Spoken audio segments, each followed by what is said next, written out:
This is actually my grandfather's watch, who just passed away, yeah. And I was trying to fix the time on it, but then I was like, I couldn't, and then I was like, wait a second, it's like, it's on his time.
Something that's true for us is that we've always been infatuated by each other's stories.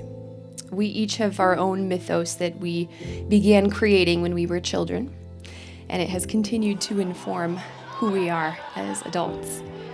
You, the child of the sea, of wild dogs and mango trees, and me, a lover of lost things, collector of wishing rocks and words. But our stories are not static. They're living, breathing things, and our narrative has changed over time.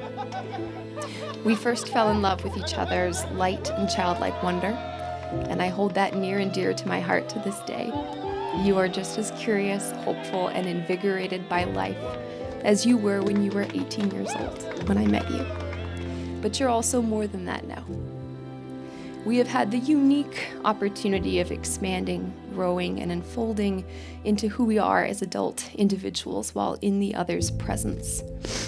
That has required a whole lot of learning and vulnerability.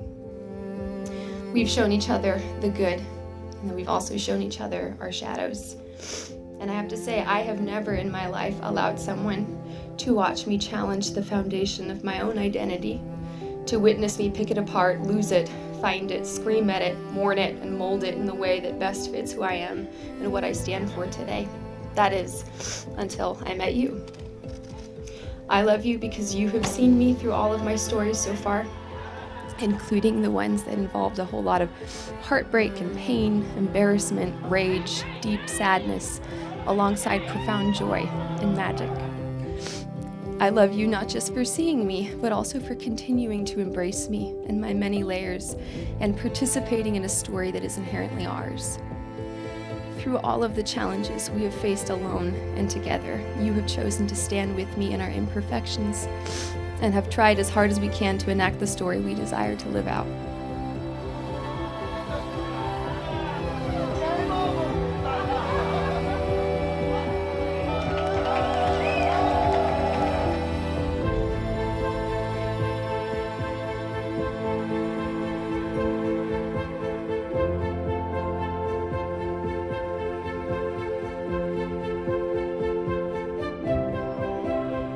I won't lie and say this love has been an easy one, and I don't take this commitment lightly.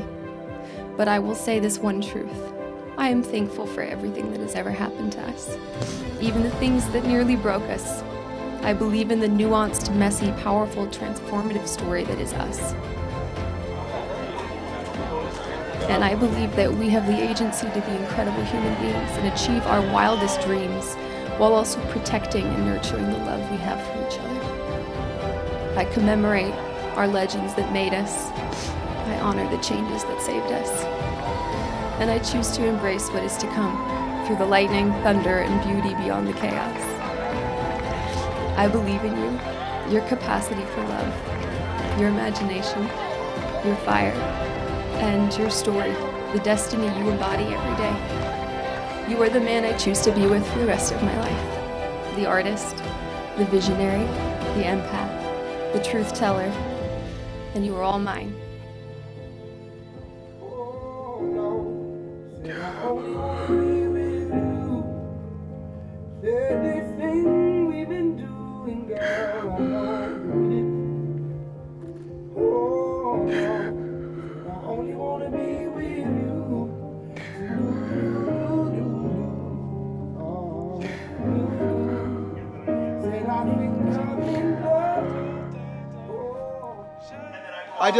I wanted to take a moment, this is off the cuff, but just to say, everybody that's here, I love all y'all. I mean, y'all mean so many specific and individual things to my life. We have people from all over the world, Uganda, London, France, New York, Puerto Rico, Spain, and I think there's a couple from Washington. Yeah. Just a couple.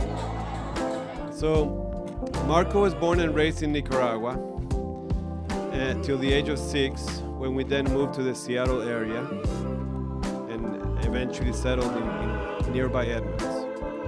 Marco is the result of an unlikely union of a Nicaraguan ex-guerrilla fighter who was a big part of the Sandinista revolution and government.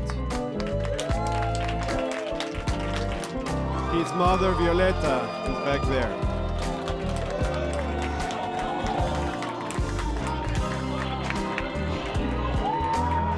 And myself. Okay.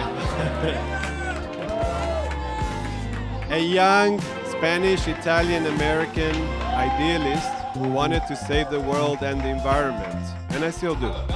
I had gone to Nicaragua as a short-term volunteer and ended up staying for 8 years. Marco's first few years were spent in rural Nicaragua, running around naked,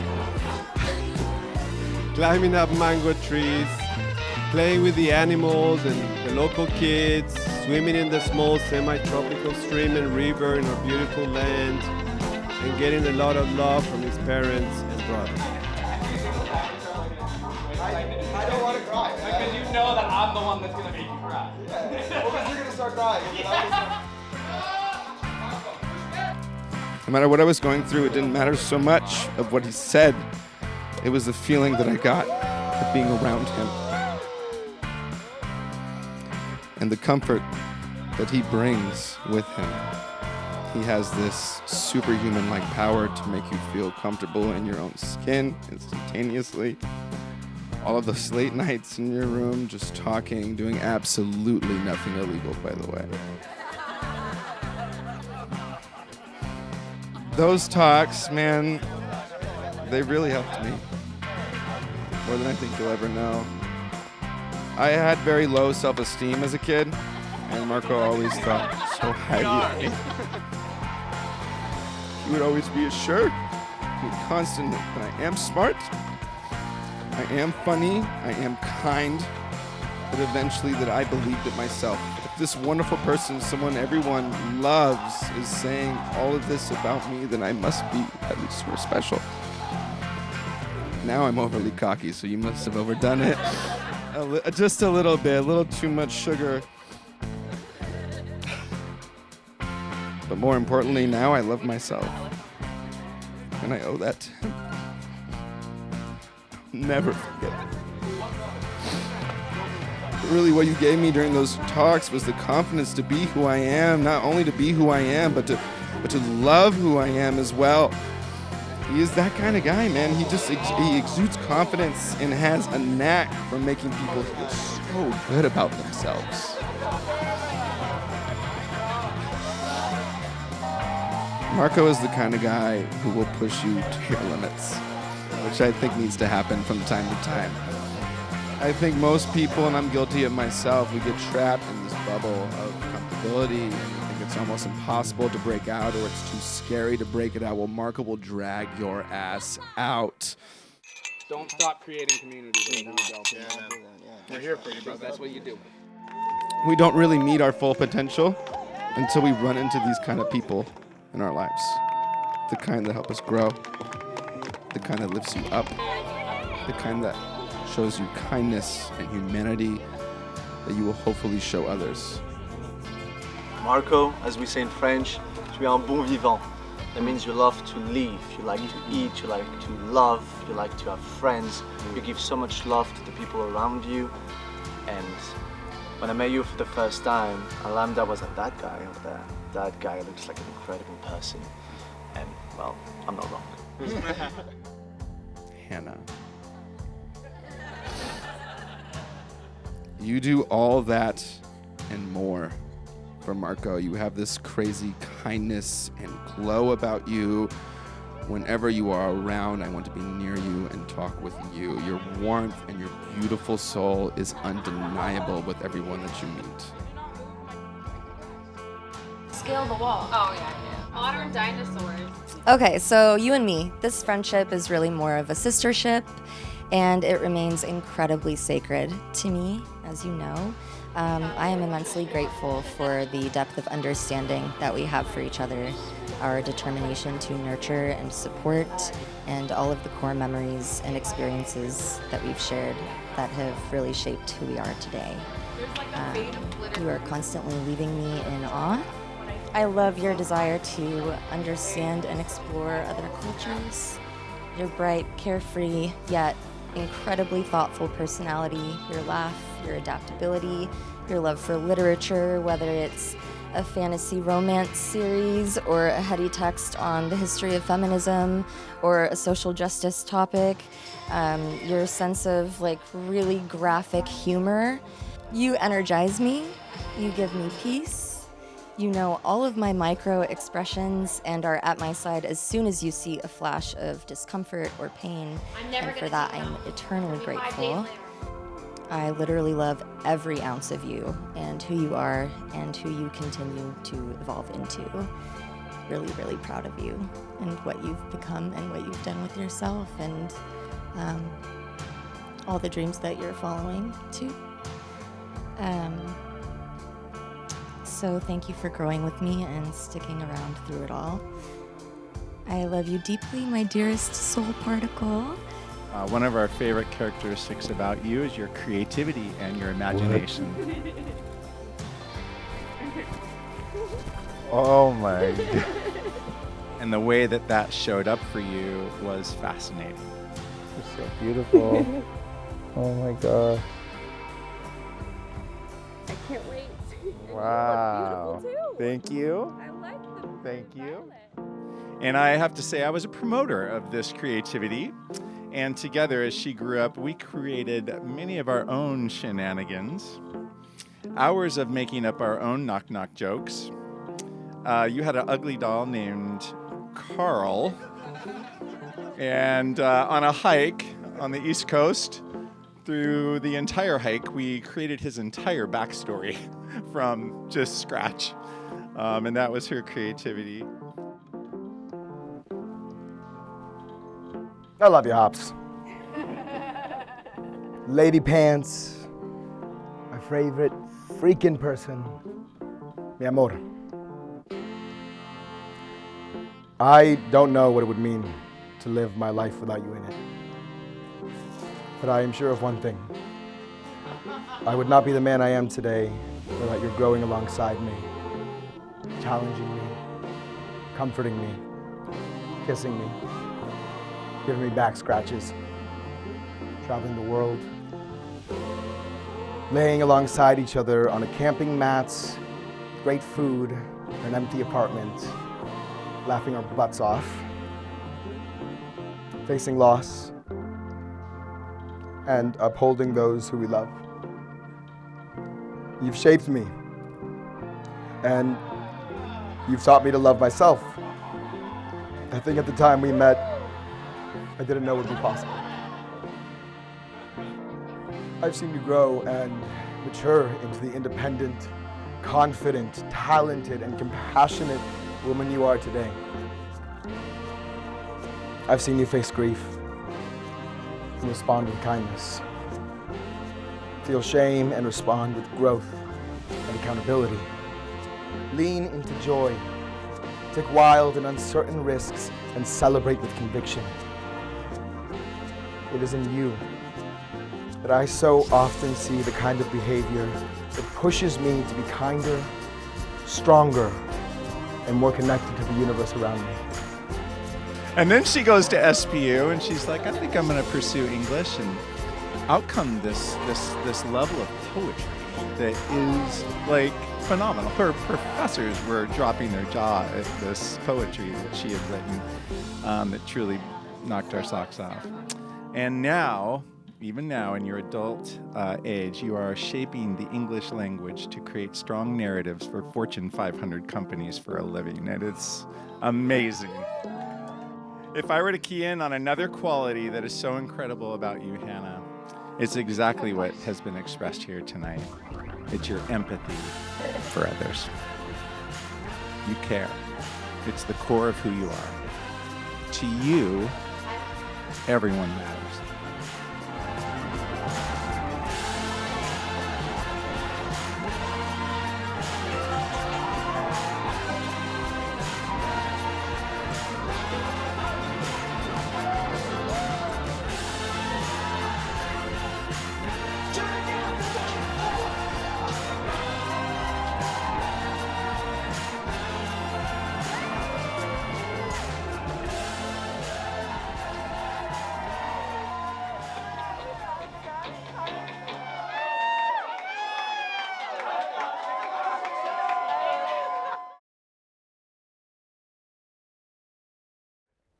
When I take in the life we've built together, I am reminded of what it is to aspire.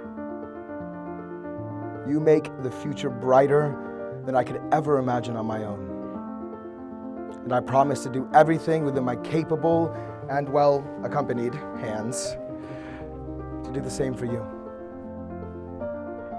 Our love and our marriage, the living organism it is, I promise to nurture, to protect, and to prioritize for as long as my spirit breathes.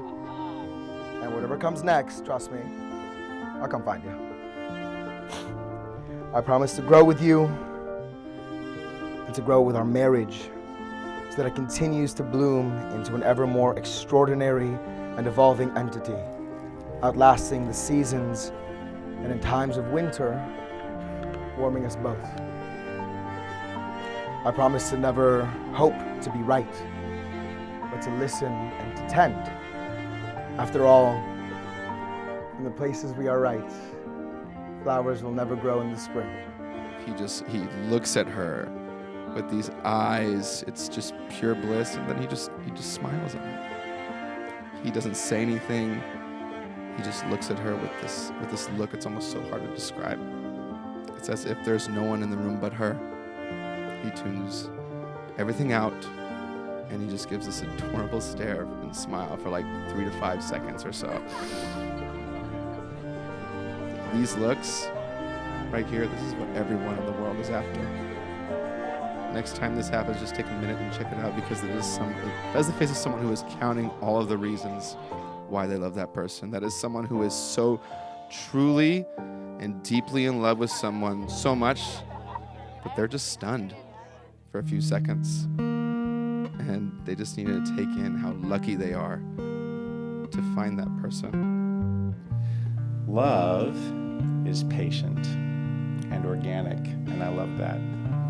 It is kind, it does not envy, and it does not boast. It is not proud. It does not dishonor others. It is not self-seeking. It is not easily angered and keeps no records of wrongs. Love does not delight in evil, but rejoices with the truth. It always protects, always trusts, always hopes, always perseveres. Love never fails. Marriage is not an idealism for them. They're not disillusioned that love and marriage is a permanent state of enthusiasm. It's not endless passion and joy and happiness forever and ever. That's just not the goal. Instead, this marriage that we're witnessing today is akin to a living, breathing organism. Marco and Hannah see it as an unfolding process, something that grows and requires nurturing to thrive. For them, marriage is an ever-renewing agreement to practice loving someone with the acknowledgement that they are and will continue to be imperfect.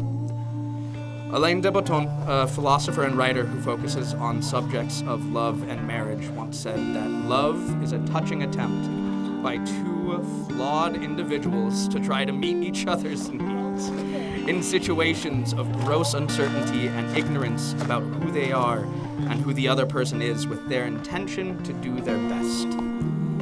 A key phrase to call attention to is situations of gross uncertainty. We don't know what's around the corner in life. We can't predict or control future events. This marriage we are witnessing is one that says, yes, I accept that all those moments of change and challenge will continue to be constant variables in our lives, but also we have each other's backs, and we choose to see each other as our best selves. So Marco and Anna asked me to sing a song for them today. They're the couple I would love to there foremost. It's called Love by Alan Stone. Your heart is like a rubber band. It can give when it expands, and you might reach the stars depending on how flexible you are. Oh, life is like an ocean, and everyone is floating.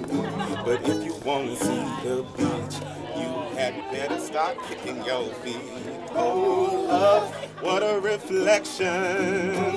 It's a natural fact. Everything you give, you get back. Oh, love, what a reflection. It's a natural fact. Everything you create, you get. I just want to say I love you. That was beautiful.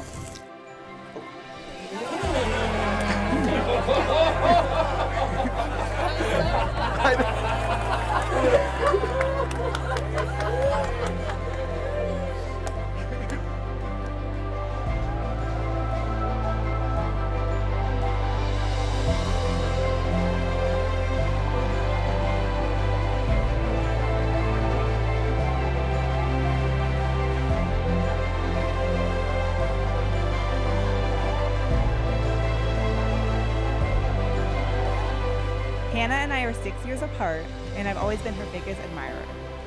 Being that many years apart as siblings, it was sometimes hard to get along, as Hannah was very independent, and I was the little sister that's hiding behind every corner wanting your attention. Whether that was running down to get her a soda, make her breakfast, I was there willing to do it anytime and anywhere. One time Hannah was upset, and I was so determined to cheer her up. Being the amazing sister I am, I asked her what I could do to make her feel better.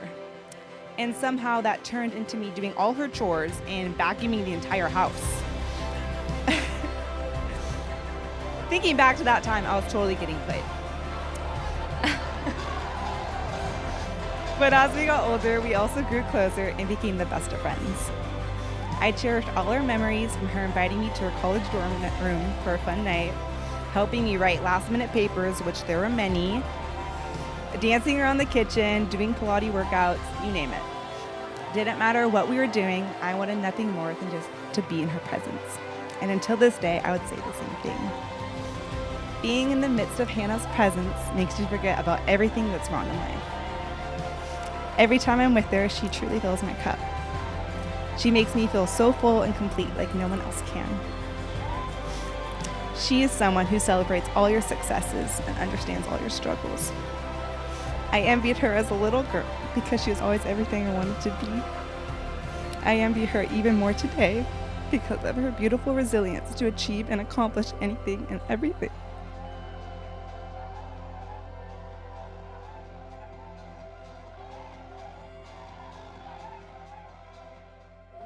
This is all the more meaningful because my dad and Marco's grandfather, who he called Tata, Franco Voli, was Italian.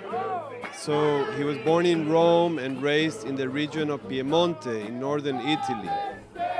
My dad died 2 years ago from COVID, and I know he would have been so happy and moved and proud to have been here, and that his grandson's wedding is taking place in his home country.